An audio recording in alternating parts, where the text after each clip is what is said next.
Hello everyone, welcome to my channel physics by Neetu. हमने class 11th का chapter 10 start किया था, थर्मल प्रॉपर्टीज़ ऑफ मैटर। हमने अपने लास्ट वाले लेक्चर में कुछ न्यूमेरिकल्स डिस्कस किए थे, जिसमें हमने अंडरस्टैंड किया था कि अगर आपको टेम्परेचर की वैल्यू को एक स्केल से दूसरे स्केल में कन्वर्ट करना है तो हम किस तरह से करेंगे।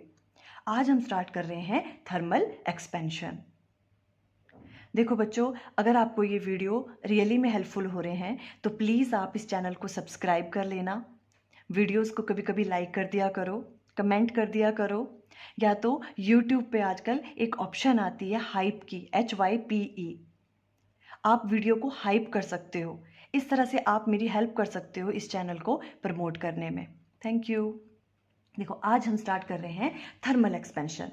देखो, थर्मल एक्सपेंशन क्या होता है, जब भी हम किसी बॉडी को हीट करते हैं तो वो एक्सपैंड हो जाती है ना। कोई भी बॉडी है, वो सॉलिड हो सकती है, लिक्विड हो सकती है, गैस हो सकती है ना। जब हम उसको उसका क्या करते हैं, टेम्परेचर इंक्रीज करते हैं तो वो एक्सपैंड हो जाती है, इसे हम कहते हैं थर्मल एक्सपेंशन। ऐसा होता क्यों है? देखो, कोई भी जो आपके पास बॉडी है वो बहुत सारे पार्टिकल से मिलकर बनी हुई है ना। बहुत सारे पार्टिकल्स हैं उसमें, एटम, मॉलिक्यूल, सब कुछ। अब वो सब उनके बीच में क्या लगती है, फोर्स ऑफ अट्रैक्शन होती है, इंटरमॉलिक्यूलर फोर्स ऑफ अट्रैक्शन होती है उनके बीच में, है ना। जैसे अब आप उसको हीट करोगे तो क्या होगा, वो जो भी पार्टिकल्स हैं उनका क्या होगा, काइनेटिक एनर्जी इंक्रीज हो जाएगी, उनका जो रैंडम मोशन है वो इंक्रीज हो जाएगा। जैसे आप उसको हीट करोगे तो वो क्या करेंगे, उनका जो मोशन है वो इंक्रीज हो जाएगा। इस वजह से जो बॉडी है वो क्या हो जाती है, एक्सपैंड हो जाती है जब हम उसे हीट करते हैं। क्लियर? तो हम किस तरह से राइट डाउन करेंगे, देखो, thermal expansion, the increase in size of a body when it is heated is called thermal expansion. तो हम उसे क्या कहते हैं, थर्मल एक्सपेंशन। अब देखो, ये जो थर्मल एक्सपेंशन है ये 3 टाइप्स की है। कौन कौन सी? Number 1, linear expansion. ठीक है, जैसे नाम से पता चल रहा है, लीनियर एक्सपेंशन मीन्स क्या होगा, सिर्फ उसकी लेंथ में एक्सपेंशन होगी। ठीक है, लीनियर एक्सपेंशन। सेकंड है एरिया एक्सपेंशन, या तो इसे हम कहते हैं सुपरफिशियल एक्सपेंशन। जब एरिया में अगर इंक्रीज होगा, जब हम उसमें क्या करेंगे, टेम्परेचर रेज करेंगे, उसे हम एरिया एक्सपेंशन कहेंगे। और थर्ड वन है वॉल्यूम एक्सपेंशन, और या तो इसे हम कहते हैं क्यूबिकल एक्सपेंशन। अगर वॉल्यूम एक्सपैंड कर रहा है तो उसे हम क्या कहेंगे, वॉल्यूम एक्सपेंशन। ठीक है, देखो ये थोड़ा सा लेंथी है, थोड़ा बड़ा है ये वाला जो भी ये जो डेरिवेशन है, बट बहुत ही इजी है। आप एक चीज़ अच्छे से अंडरस्टैंड कर लोगे ना, लीनियर एक्सपेंशन, तो जो बाकी दो हैं वो सेम उसी की कॉपी हैं, तो आपने अच्छे से अंडरस्टैंड कर लेनी है फर्स्ट वाली ही। ठीक है, देखो सबसे पहला है लीनियर एक्सपेंशन। जैसे नाम से पता चल रहा है, लीनियर मतलब क्या है कि सिर्फ लेंथ में जो है वो एक्सपेंशन होगी। ठीक है, तो इसके लिए हम क्या कंसीडर कर लेंगे, मान लो आपके पास कोई मेटल रॉड है ना। जैसे मान लो इस तरह से आपके पास कोई मेटल रॉड है जिसकी लेंथ कितनी है, कैपिटल L है। और मान लो इस वाली रॉड को आपने क्या किया, उसको हमने हीट किया, कितने, थोड़ा सा टेम्परेचर उसका रेज किया, मान लो डेल्टा T टेम्परेचर से रेज किया आपने टेम्परेचर। ठीक है, तो क्या हो जाएगी, इसकी लेंथ क्या हो जाएगी, लेंथ में एक्सपेंशन हो जाएगी, और वो कितनी होगी, मान लो डेल्टा L। पहले L थी, अब कितनी बढ़ गई, डेल्टा L बढ़ गई उसकी लेंथ, है ना। और ये जो पहले लेंथ L थी और ये बढ़ी हुई जो लेंथ है यहाँ तक, ये हमने L डैश मान ली। ठीक है, और इंक्रीज इन लेंथ कितना हो गया उसमें, डेल्टा L हो गया। ये वाली बात क्लियर हो रही है? ठीक है, ओके। देखो, वैसे तो कोई भी बॉडी है ना, जैसे कि रॉड भी है, इसकी भी कुछ ना कुछ थिकनेस होगी, है ना, पर हम यहाँ पे अज्यूम कर रहे हैं कि थिकनेस उसकी बहुत ही कम है, बहुत पतली सी रॉड है कोई, हम उसे इग्नोर कर रहे हैं थिकनेस को। हम क्या कह रहे हैं, हमने भी सिर्फ किसकी बात कर रहे हैं कि जो उसकी लेंथ है उसमें ही एक्सपेंशन हम काउंट कर रहे हैं। क्लियर है? ओके, देखो लीनियर एक्सपेंशन हमें राइट डाउन क्या करना है, it is the increase in length of a metal rod on heating. Metal rod है, जब हमने उसको हीट किया तो वो उसकी लेंथ में क्या हो रहा है, इंक्रीज हो रहा है, उसे हम कहते हैं लीनियर एक्सपेंशन। ठीक है, फिर हमने जो जो चीज़ें यहाँ पे कंसीडर की हैं, है ना, अगर आपको एग्जाम में आता है तो आप नोट्स में इस तरह से राइट डाउन करोगे, let capital L is the original length of a solid rod. Original length capital L ले ली हमने। लेट जो आपके पास डेल्टा L है be a small increase in length of the rod when its temperature is raised by a small amount delta T। ठीक है, जब आपने स्मॉल अमाउंट ऑफ टेम्परेचर से टेम्परेचर उसको दिया, ठीक है, तो उसमें क्या हो गया, लेंथ में इंक्रीज हो गया, और कितना इंक्रीज हुआ, डेल्टा L इंक्रीज हो गया उसमें। तो फिर हमने ऑब्जर्व किया, जब हमने उसका टेम्परेचर रेज किया तो जो चेंज इन लेंथ है डेल्टा L, ठीक है, चेंज इन लेंथ कितनी आई उसमें, डेल्टा L लेंथ से वो इंक्रीज हो गई रॉड, है ना। तो ये जो डेल्टा एल है ये डायरेक्टली प्रोपोर्शनल होता है किसका, जो ओरिजिनल लेंथ है ना। Delta L is directly proportional to जो इसकी ओरिजिनल लेंथ है, कैपिटल एल, एंड जो ये चेंज इन लेंथ है ये किसके बराबर होगी, और चेंज इन टेम्परेचर के बराबर, जितना आपने टेम्परेचर उसका रेज किया था। क्लियर, जो चेंज इन लेंथ है वो डायरेक्टली प्रोपोर्शनल होती है ओरिजिनल लेंथ के, एंड चेंज इन लेंथ है वो किसके बराबर होती है, जो आपके पास चेंज इन टेम्परेचर है। ये दोनों चीजें अंडरस्टैंड हुई, ठीक है। अब इन दोनों से हम क्या राइट डाउन कर सकते हैं कि तो जो डेल्टा एल है चेंज इन लेंथ वो डायरेक्टली प्रोपोर्शनल होगा किसके, ओरिजिनल लेंथ के एंड चेंज इन टेम्परेचर के। कंबाइंड कर लिया हमने इन दोनों को, क्लियर यहाँ तक, ओके। अब ये प्रोपोर्शनलिटी साइन हमने यहाँ पे हटाया तो यहाँ पे एक अल्फा इंट्रोड्यूस हो गया, डेल्टा एल इक्वल टू, ये अल्फा है, अल्फा एल डेल्टा एल, है ना। और अल्फा को हम क्या कहते हैं, constant of proportionality, and is called coefficient of linear expansion. क्या कहते हैं हम अल्फा को, coefficient of linear expansion, because अभी हम किसकी बात कर रहे हैं, लीनियर एक्सपेंशन की, है ना। तो कोफिशिएंट ऑफ लीनियर एक्सपेंशन होता है अल्फा, ठीक है। यहाँ देखो डेल्टा एल की जगह हम एल डैश माइनस एल भी राइट डाउन कर सकते हैं, ये वाली बात तो क्लियर है ना आपको। ये चेंज इन लेंथ है ना। देखो बाद में कितनी लेंथ होगी उसकी आफ्टर हीटिंग, एल डैश, पहले एल थी तो एल डैश माइनस एल, ये क्या हुई आपके पास, चेंज इन लेंथ, है ना। तो इस तरह से भी हम राइट डाउन कर सकते हैं इसको, इक्वल टू अल्फा जो आपकी ओरिजिनल लेंथ थी एंड चेंज इन टेम्परेचर। ये फॉर्मूला आपने याद रखना है, बस ये इंपॉर्टेंट है।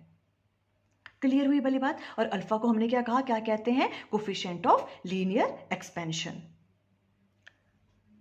अब देखो हम अंडरस्टैंड करते हैं कि कोफिशिएंट ऑफ लीनियर एक्सपेंशन है क्या।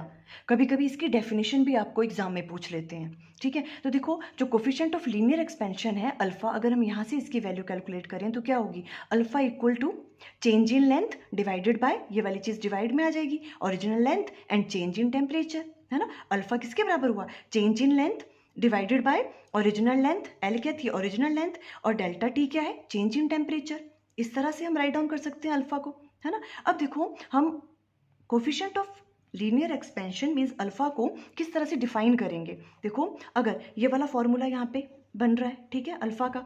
अब अगर हम जो ओरिजिनल लेंथ है उसको हम 1 मीटर ले लें, रॉड की लेंथ को अगर हम 1 मीटर ले लें, और डेल्टा टी जो चेंज इन टेम्परेचर है वो कितना कर रहे हैं, 1 यूनिट से कर रहे हैं, ठीक है। मान लो आपने 1 डिग्री सेल्सियस टेम्परेचर ही उसका क्या किया, इंक्रीज किया, तो यहाँ पे क्या आ जाएगा 1, बिकॉज लेंथ कितनी है 1 मीटर, और चेंज इन टेम्परेचर भी कितना है 1 यूनिट से, है ना। ये चीज़ भी 1 आ जाएगी, तो अल्फा किसके बराबर हो रहा है अल्टीमेटली, चेंज इन लेंथ के बराबर, है ना। तो हम किस तरह से डिफाइन करेंगे, देखो कोफिशिएंट ऑफ लीनियर एक्सपेंशन को, आप इसको अच्छे से अंडरस्टैंड कर लो, बिकॉज आगे हमने जो वॉल्यूम एक्सपेंशन करना है और एरिया एक्सपेंशन, है ना, उसमें भी सेम चीज़ हम ये वाली डिस्कस करेंगे।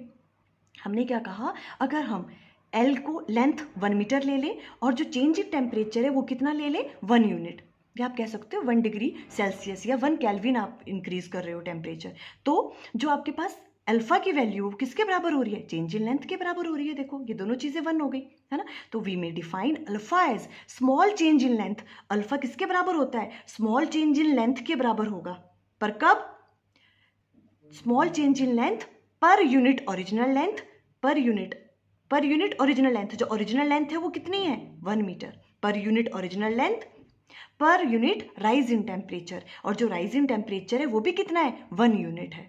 तब हम कहेंगे जो आपके पास अल्फा है वो किसके बराबर होगा, स्मॉल चेंज इन लेंथ के बराबर होगा। दोबारा एक बार अंडरस्टैंड करेंगे, हमने क्या कहा, अगर हम एल की वैल्यू को जो लेंथ ऑफ रॉड है 1 मीटर ले लें और चेंज इन टेम्परेचर 1 यूनिट ले लें, तो अल्फा किसके बराबर हो रहा है, चेंज इन लेंथ के बराबर। तो हम कैसे डिफाइन करेंगे, alpha as a small change in length, alpha किसके बराबर है, small change in length per unit original length, है ना, original length per unit change in temperature, इस तरह से। तो तब हम कह सकते हैं अल्फा किसके बराबर है, डेल्टा एल के बराबर है। क्लियर, इस तरह से हम डिफाइन कर सकते हैं कोफिशिएंट ऑफ लीनियर एक्सपेंशन को। अब देखो नेक्स्ट है आपके पास,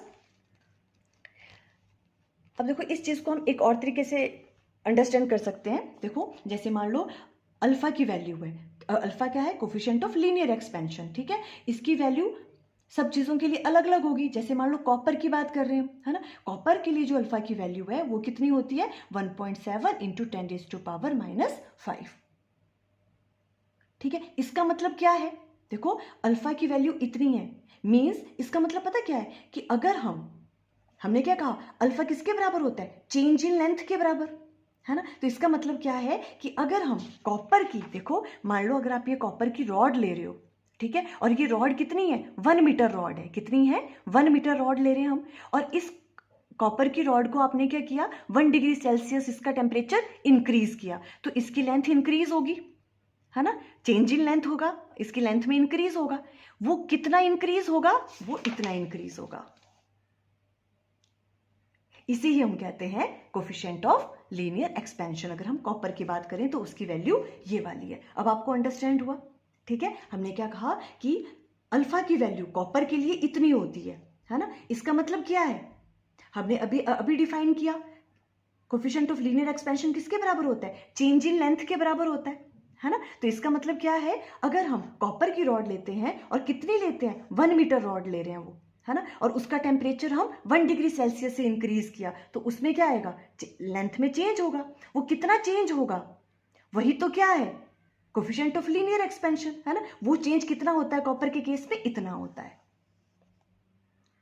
क्लियर हुई अब ये वाली बात आपको, है ना। तो देखो जो ये, और इसका मतलब क्या है कि हर ये जो आपके पास अल्फा की वैल्यू है, ये मटेरियल पे डिपेंड करती है। अलग अलग मटेरियल के लिए जो है अल्फा की वैल्यू क्या होगी, अलग अलग होगी। क्लियर ये वाली बात, स्टील के लिए अलग होगी, कॉपर के लिए अलग है ना। तो और इसका अगर हम इसकी यूनिट्स की बात करें, देखो हमने यहाँ यूनिट्स क्या राइट डाउन किया है इसको, देखो degree Celsius inverse, degree Celsius inverse है। आपको पता चला इसके यूनिट्स ऐसे क्यों आए, देखो यहाँ से देखो, ये अल्फा है, इसके यूनिट्स की बात कर रहे हैं हम, देखो ये भी लेंथ है, ये भी लेंथ है ना। तो ये चीज तो कैंसिल आउट हो रही है, मीटर मीटर, है ना। तो क्या बच गया नीचे, सिंपल आपके पास डिग्री सेल्सियस। जब ये ऊपर जाएगा तो हम इसे कैसे राइट डाउन करेंगे, डिग्री सेल्सियस इनवर्स, या अगर केल्विन में है तो केल्विन इनवर्स, है ना। तो इसलिए इसके यूनिट क्या है, देखो ये डिग्री सेल्सियस इनवर्स होते हैं इसके यूनिट। क्लियर हुआ यहाँ तक। अब देखो नेक्स्ट हम ले रहे हैं एरिया एक्सपेंशन। अब हम थोड़ा सा फास्ट करेंगे बिकॉज देखो जो हमने लीनियर एक्सपेंशन में किया सारी वही चीज़ें आगे आने वाली हैं, ठीक है। एरिया एक्सपेंशन में क्या है, अब हम क्या करेंगे, देखो हम किसकी बात कर रहे हैं, अब एरिया एक्सपैंड होगा, है ना। तो किसी 2D शेप की बात कर लो आप, मान लो आपके पास कोई मेटल शीट है ना। तो मेटल शीट, मान लो आपके पास कोई मेटल शीट है, इसका सरफेस एरिया पहले कितना था, A, फिर आपने इसको क्या किया, थोड़ा सा इसका टेम्परेचर राइज किया, मान लो डेल्टा T टेम्परेचर राइज किया इसका, है ना। तो इसका क्या होगा, सरफेस एरिया बढ़ जाएगा। देखो ये है कि जो चेंज इन सरफेस एरिया है डेल्टा A, है ना। और इस पूरे का जो एरिया लेना है, जो जितना वो बढ़ने के बाद हुआ, वो मान लो A डैश है आपके पास, सेम थिंग, है ना। देखो it is increase in surface area of a metal sheet on heating, इसे हम कहते हैं एरिया एक्सपेंशन। कि जब भी हम किसी मेटल शीट को, या कोई भी आपके पास 2D बॉडी है ना, 2 डायमेंशनल, जब उसको हम हीट करते हैं तो उसका क्या हो जाता है, सरफेस एरिया इंक्रीज हो जाता है, उसे हम कहते हैं एरिया एक्सपेंशन, कि उसके एरिया क्या हो गया, उसका एक्सपैंड हो गया। Clear, okay. अब चीज़ें राइट डाउन क्या क्या करनी है, देखो वही सेम चीज़, suppose A is the original surface area of a metal sheet, A क्या ले रहे हैं हम, ओरिजिनल वाला surface area, let delta A be the small increase in area of a metal sheet, है ना। डेल्टा ए क्या है, स्मॉल इंक्रीज इन एरिया, जब हमने टेम्परेचर कितना राइज किया of a metal sheet when the temperature is raised by small amount delta T, जब हमने टेम्परेचर को स्मॉल अमाउंट से इंक्रीज किया, और वो कितना है, हम अभी स्मॉल अमाउंट की बात कर रहे हैं, ठीक है। ज़्यादा टेम्परेचर रेज नहीं करना है, स्मॉल अमाउंट, अगर हम टेम्परेचर कैसे रेज कर रहे हैं, स्मॉल अमाउंट से, डेल्टा टी से इंक्रीज करते हैं तो डेल्टा ए उसका चेंज इन एरिया हो गया, ठीक है। फिर वही बात, जो चेंज इन एरिया है ना, वो किसके डायरेक्टली प्रोपोर्शनल होगा, ओरिजिनल एरिया के बराबर। Delta A is directly proportional to original area, and change in area directly proportional होगा चेंज इन टेम्परेचर के बराबर, जैसा हमने अभी लीनियर वाले में किया था, बस वहाँ पे लेंथ ली थी और यहाँ पे हम एरिया ले रहे हैं। अब इन दोनों को कंबाइंड कर लिया तो चेंज इन एरिया किसके डायरेक्टली प्रोपोर्शनल हो गया, ए इंटू डेल्टा टी। अब यहाँ पे ये प्रोपोर्शनलिटी साइन हटता है तो यहाँ पे बीटा हमने इंट्रोड्यूस किया, इस बीटा को कहते हैं, ये कांस्टेंट ऑफ प्रोपोर्शनलिटी होता है बीटा, और इसे हम क्या कहेंगे, कोफिशिएंट ऑफ एरिया एक्सपेंशन, या तो आप इसे कह सकते हो coefficient of superficial expansion, because area expansion को हम सुपरफिशियल एक्सपेंशन भी कहते हैं। क्लियर, तो इसे हमने बीटा से डिनोट कर लिया। क्लियर, यही चीज राइट डाउन की है। अगर यहाँ से बीटा की वैल्यू निकालो तो दोबारा वही क्या आएगा, change in area divided by original area and change in temperature के बराबर, जो हमने अल्फा में राइट डाउन किया था, है ना। सिंपल यहाँ पे हमने लेंथ को एरिया में राइट डाउन किया है, बस बाकी सेम चीज है। देखो अभी बीटा इक्वल टू ये वाली चीज है, change in area divided by original area into change in temperature. अब दोबारा से आपको आ सकता है बीटा डिफाइन करने को, है ना। तो हम कैसे डिफाइन करेंगे, अगर हम देखो इसे हम ये दोनों हमने 1 1 लेने होते हैं, है ना। एरिया मान लो उसका जो ओरिजिनल एरिया था मेटल शीट का वो कितना है 1 मीटर स्क्वायर, एरिया की बात कर रहे हैं तो मीटर स्क्वायर होगा, 1 मीटर स्क्वायर इसका एरिया ओरिजिनल, और जो चेंज इन टेम्परेचर है वो कितना है 1 यूनिट, है ना। मीन्स आप 1 डिग्री सेल्सियस से उसका हमने टेम्परेचर इंक्रीज किया या 1 केल्विन से, ठीक है 1 यूनिट। तो ये दोनों 1 1 हो गई, बीटा किसके बराबर आ गया, चेंज इन एरिया के बराबर। तो हम राइट डाउन कर सकते हैं, we may define beta as a small change in surface area, है ना। जो कोफिशिएंट ऑफ एरिया एक्सपेंशन है वो किसके बराबर होगा, स्मॉल चेंज इन एरिया, इसके बराबर हुआ ना, स्मॉल चेंज इन एरिया पर यूनिट ओरिजिनल एरिया, जब उसका सरफेस एरिया कैसा है यूनिट है ना, 1 मीटर स्क्वायर है, पर यूनिट ओरिजिनल एरिया पर यूनिट राइज इन टेम्परेचर, तब हम कहेंगे बीटा किसके बराबर होगा, ये small change in surface area के बराबर। ये वाली बात क्लियर, इजी थिंग थी, है ना। और इसके यूनिट्स भी वही होंगे, क्या होंगे, पर केल्विन, है ना, केल्विन इनवर्स बोल सकते हो आप, या डिग्री सेल्सियस इनवर्स कह सकते हो, सेम। नेक्स्ट है वॉल्यूम एक्सपेंशन। अब वॉल्यूम में देखो नाम से पता चल रहा है, मीन्स क्या होने वाला है, वॉल्यूम एक्सपेंड करने वाला है ना। इसमें हम कोई 3D बॉडी लेंगे, जैसे आपने मान लो कोई क्यूब ले लिया, है ना। तो अब क्या होगा, जैसे ही अगर हम किसी कोई भी सब्सटेंस है, कोई भी बॉडी है, जब उसका हम टेम्परेचर इंक्रीज करेंगे तो उसका वॉल्यूम क्या हो जाएगा, एक्सपैंड हो जाएगा, उसे हम कहते हैं volume expansion. It is the increase in volume of a substance when it's heated, जब उसको हीट करेंगे तो उसका वॉल्यूम क्या हो जाता है, एक्सपैंड हो जाता है, इसे हम कहते हैं वॉल्यूम एक्सपेंशन, ठीक है। थोड़ा सा थ्योरेटिकल है, इसमें डेरिवेशंस बहुत कम है, तो हो सकता है आपको थोड़ा सा ये टॉपिक बोरिंग लगे, बट इजी है। अब देखो, suppose V is original volume of a body, मान लो आपने कोई क्यूब ले लिया इस तरह से, है ना, और इसका वॉल्यूम कितना ले लिया आपने V, ठीक है। और डेल्टा B, वही वाली बात, let delta V B the small increase in volume of a body when its temperature is raised by small amount delta T, है ना। तो जैसे हम इसको कुछ टेम्परेचर इस पे इंक्रीज करेंगे इसका डेल्टा T से, तो इसका क्या होगा, वॉल्यूम भी इंक्रीज हो जाएगा डेल्टा V से, ठीक है। और इस पूरे का अगर आपको वॉल्यूम वो लेना है, मान लो वो कितना आपके पास V डैश है, ठीक है। तो हमें पता है इट इज फाउंड दैट, क्या किया देखो, जो चेंज इन वॉल्यूम है वो डायरेक्टली प्रोपोर्शनल होगा ओरिजिनल वॉल्यूम के, एंड जो चेंज इन वॉल्यूम है वो किसके बराबर होता है, चेंज इन टेम्परेचर के बराबर होगा, सेम। अब इन दोनों को हमने कंबाइन कर लिया तो चेंज इन वॉल्यूम किसके बराबर हो गया, original volume and change in temperature के बराबर। ये अगर यहाँ पे प्रोपोर्शनलिटी साइन हटेगा तो यहाँ पे हम जो है गामा इंट्रोड्यूस करते हैं, उस गामा क्या है, कांस्टेंट ऑफ प्रोपोर्शनलिटी, है ना। और ये कांस्टेंट ऑफ प्रोपोर्शनलिटी इसे हम कहते क्या है, कोफिशिएंट ऑफ वॉल्यूम एक्सपेंशन, ठीक है। गामा क्या है, कोफिशिएंट ऑफ वॉल्यूम। अब देखो हम कोफिशिएंट ऑफ वॉल्यूम एक्सपेंशन को किस तरह से राइट डाउन करेंगे, देखो ये वाली चीज़ हमने राइट डाउन कर ली यहाँ पे दोबारा से, यहाँ पे कोफिशिएंट ऑफ वॉल्यूम एक्सपेंशन है गामा, गामा किसके बराबर आ जाएगा, delta V divided by V into delta T। अब देखो अगर हम कोई क्यूब है और वो कितना है 1 मीटर क्यूब है उसका वॉल्यूम, जो उसका ओरिजिनल वॉल्यूम है, अगर ये हम 1 मीटर क्यूब लें और जो चेंज इन टेम्परेचर है वो 1 यूनिट लें, मतलब 1 डिग्री सेल्सियस से उसका हम टेम्परेचर अगर इंक्रीज करें उस क्यूब का, तो वो क्यूब क्या करेगा, एक्सपैंड करेगा। तो जो उसमें चेंज इन वॉल्यूम होगा वो किसके बराबर आ जाएगा, कोफिशिएंट ऑफ वॉल्यूम एक्सपेंशन के बराबर, है ना। क्या कहा हमने, अगर हम कोई क्यूब ले रहे हैं जिसका वॉल्यूम कितना है 1 मीटर क्यूब है ना, और उसका टेम्परेचर कितना राइज किया हमने 1 डिग्री सेल्सियस से, तो जो उसमें चेंज इन वॉल्यूम होगा उस क्यूब में वो किसके बराबर आएगा, कोफिशिएंट ऑफ वॉल्यूम एक्सपेंशन। तो हम किस तरह से डिफाइन कर सकते हैं कोफिशिएंट ऑफ वॉल्यूम एक्सपेंशन को, the small change in volume पर यूनिट ओरिजिनल वॉल्यूम पर यूनिट राइज इन टेम्परेचर, इस तरह से आप डिफाइन करोगे। क्लियर होगी ये वाली बात, ओके। अब देखो कॉपर के लिए अगर हम गामा की वैल्यू देखें तो कितनी आती है, nearly equal to 5.1 into 10⁻⁻⁵ degree Celsius inverse, ये वाली चीज आ गई यहाँ पे, है ना। इसका मतलब क्या हुआ, देखो अगर हम कॉपर का क्यूब ले रहे हैं, ठीक है, कॉपर का क्यूब है और उसका ओरिजिनल वॉल्यूम कितना लें, अगर हम 1 मीटर क्यूब, और उसे हम कितने टेम्परेचर उसका राइज करें 1 डिग्री सेल्सियस, अगर उसका हम टेम्परेचर राइज करें, उसका यूनिट टेम्परेचर अगर हम राइज करें तो उस क्यूब का क्या हो जाएगा, वॉल्यूम एक्सपैंड कर जाएगा, है ना। और जितना उसका वॉल्यूम चेंज होता है वो किसके बराबर होता है, coefficient of volume expansion, means जितना उसमें चेंज आएगा वॉल्यूम में वो कितना होगा, इसके बराबर होगा, क्योंकि ये क्या है देखो coefficient of volume expansion copper के लिए, तो कॉपर के क्यूब को 1 मीटर क्यूब के कॉपर को अगर हम 1 डिग्री सेल्सियस से उसका टेम्परेचर राइज करें तो उसके वॉल्यूम में कितना चेंज आएगा, इतना चेंज आएगा। क्लियर हो रही है वाली बात आपको? ओके, अब देखो यहाँ से एक और बात क्लियर है, ये जो गामा की वैल्यू है ये 3 टाइम्स ऑफ अल्फा होती है। क्लियर? देखो जो हमने लास्ट टाइम जब हमने किया था, देखो अभी अल्फा की वैल्यू देखी थी कॉपर के लिए, तो ये वाली वैल्यू थी, है ना, और कॉपर के लिए गामा की वैल्यू देखो इतनी है, ऑलमोस्ट कितनी है, 3 टाइम्स ऑफ दिस। तो गामा की वैल्यू कितनी होती है, 3 टाइम्स ऑफ अल्फा। वैसे बीटा की वैल्यू जो है वो 3 टाइम्स ऑफ अल्फा होती है। ये रिलेशन है अल्फा बीटा गामा के बीच में, ये हम नेक्स्ट वाले लेक्चर में करेंगे डिटेल में।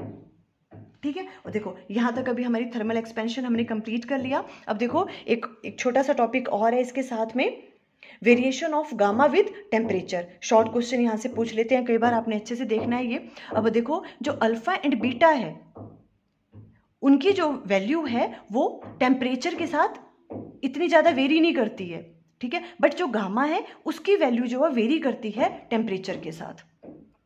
और किस तरह से वेरी करती है, देखो इस तरह से, इस तरफ को हमने गामा ले लिया कोफिशिएंट ऑफ वॉल्यूम एक्सपेंशन, और इस तरफ हमने टेम्परेचर ले लिया केल्विन में। तो देखो किस तरह से चेंज करती है, इस तरह से ग्राफ बनता है। मीन स्टार्टिंग में टेम्परेचर जैसे जैसे इंक्रीज करता है वैसे वैसे गामा की वैल्यू भी क्या हो रही है, देखो इंक्रीज हो रही है। और हायर टेम्परेचर पे फॉर एग्जाम्पल 500 नियरली जब 500K हो जाता है टेम्परेचर, उससे ज़्यादा जब टेम्परेचर होता है फिर गामा की वैल्यू उसके साथ टेम्परेचर के साथ वेरी नहीं करती है, फिर वो कांस्टेंट हो जाती है। ये ग्राफ आपने याद रखना है, कभी ये क्वेश्चन पूछ लेते हैं। हमने क्या कहा, अल्फा बीटा की वैल्यू जो है सिंपल मटेरियल पे डिपेंड करती है, coefficient of linear expansion and coefficient of area expansion की। वो टेम्परेचर के साथ वेरी नहीं करता, बट गामा जो है वो टेम्परेचर के साथ वेरी करता है। और किस तरह से वेरी करता है, स्टार्टिंग में जब टेम्परेचर इंक्रीज होता है तो गामा की वैल्यू भी इंक्रीज होती है, बट हायर टेम्परेचर पे मोर देन 500K जो है फिर जो गामा की वैल्यू है वो वेरी नहीं करती टेम्परेचर के साथ, फिर उसकी वैल्यू कांस्टेंट हो जाती है। The value of coefficient of volume expansion gamma first increases with temperature and become constant at higher temperature ever 500K के बाद जो वो उसकी वैल्यू कांस्टेंट हो जाती है। ठीक है, तो देखो ये वाली चीज़ आपने याद रखनी है, और ये 3 फॉर्मूलेज आपको आने चाहिए। ठीक है, और आपको डेफिनेशंस पता होनी चाहिए। कोफिशिएंट ऑफ लीनियर एक्सपेंशन हम किस तरह से डिफाइन करेंगे, coefficient of area expansion and coefficient of volume expansion. तो देखो आज हमने थर्मल एक्सपेंशन जो है डिटेल में अंडरस्टैंड कर लिया। आई थिंक आपको ये क्लियर हो गया होगा। Okay, thank you.